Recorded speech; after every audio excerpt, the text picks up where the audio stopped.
ஆக்சுவலா வந்து பாப்பா நல்லா ஆடினாங்க. என்கிட்ட சொன்னீங்கல்ல நிறைய அவார்ட் வாங்கியிருக்காங்கன்னு சொல்லிட்டு ரொம்ப ஷாக்கிங்கா இருக்கு.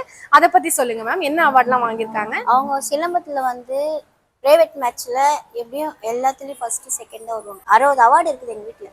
எல்லாமே சிலம்பம் தான். 100 சர்டிபிகேட் இருக்கும் வீட்டுல. சூப்பர். பிரேம் போடாம, பிரேம் போட்டது 60 இருக்கும். சூப்பர். கப்பு வந்து 60 இருக்கும். சூப்பர். மெடல் 70 இருக்கும்.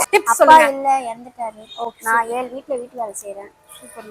நைட்டு 11 மணி வரைக்கும் வாய்ச்சிட்டு தான் இருப்பேன். வெளியே வந்தாதான் நான் இப்படி இருப்பேன். அங்க எங்க ஊர்ல வேற மாதிரி இருப்பேன். தேவோ மகேஸ்வரா குரு சாக்ஷா பரபிரம்ம தஸ்மை குரவே நமஹ. குருனா நம்மள படைத்தவர் குரு. பிரம்மானா நம்ம காப்பாத்துறாங்க பிரம்மா. விஷ்ணுனா நம்ம கிட்ட இருக்கிற கெட்ட சக்திலாம் அழிக்கிறாங்க. அதனால குருவை வணங்க. நீங்க நிறைய இன்ஸ்பிரேஷனா இருக்க போறீங்க நிறைய உமனுக்கு. ஆர்யா ஜுவல்லரிஸ் சார்பாக தேங்க்யூ மேம். உங்களோட வாழ்க்கை நல்லா மேலும் வளரும்.